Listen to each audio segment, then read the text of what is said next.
حضرت موسیٰ علیہ السلام اللہ کے انتہائی برگزیدہ پیغمبر تھے۔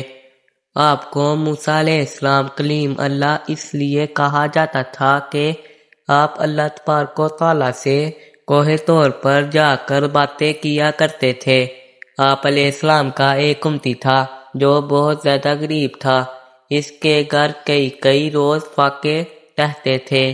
ایک مرتبہ اس کی ملاقات حضرت موسیٰ علیہ السلام سے ہوئی۔ وہ کہنے لگا اے موسیٰ علیہ السلام، آپ کلیم اللہ ہے، جب اس بار آپ کوہ طور پر اللہ سے ملاقات کو جائیں گے تو آپ میری طرف سے اللہ تعالیٰ کو عرض کریں کہ میری آنے والی زندگی کا سارا رزق مجھے ایک ہی بار میں عطا کر دے تاکہ میں اچھی طرح زندگی گزار سکوں۔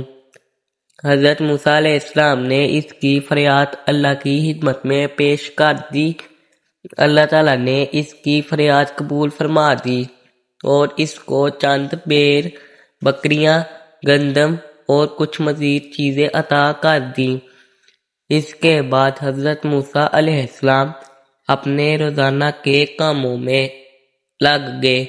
پھر کچھ عرصہ گزرنے کے بعد حضرت موسیٰ علیہ السلام کو وہ بندہ یاد آ گیا۔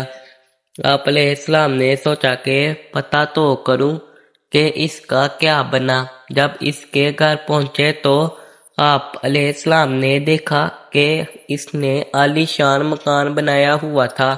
اس کے گھر میں مہمانوں کا رش لگا ہوا تھا، دسترخوان بچھے ہوئے تھے، انواع و اقسام کے کھانے رکھے ہوئے تھے۔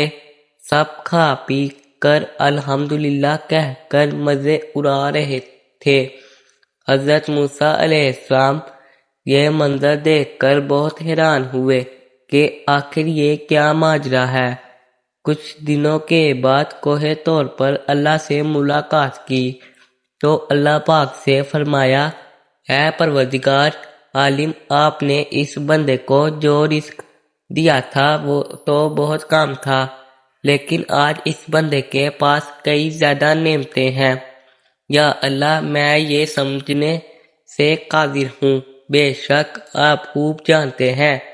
اللہ تعالیٰ نے فرمایا، اے موسیٰ، بے شک وہ اس رزق کو اپنی ذات پر استعمال کرتا تو اس کا رزق بس وہی تھا جو اس کو ہم نے دیا تھا۔ میرے اس بندے نے میرے ساتھ نفع کی تجارت کی ہے۔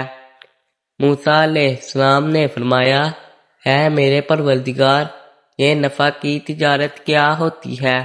رب العالمین فرماتے ہیں، میرے بندے نے مہمانوں کو کھانا کھلانا شروع کیا، میرے راستے میں خرچ کرنے کو اپنا فرض جانا، غریبوں مسکینوں کے لیے دسترخوان بچھا دیے، اور میرا جو دستور ہے، جو میری راہ میں 1 روپیہ خرچ کرتا ہے میں اس کو 10 گنا زیادہ دیتا ہوں، کیونکہ مجھ سے تجارت میں اس کو نفع زیادہ ہو گیا، اس لیے اس کے پاس مال و دولت بے تحاشا ہو گیا۔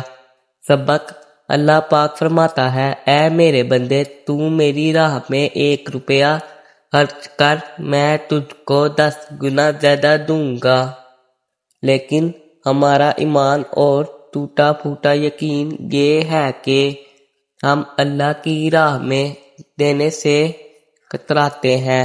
جب کوئی سوالی ہم سے سوال کرتا ہے تو ہم اپنی جیب میں نوٹوں کی بجائے سکے تلاش کرتے ہیں۔ اللہ تعالی ہمیں ان باتوں کو سمجھانے کی توفیق عطا فرمائے، آمین یا رب العالمین۔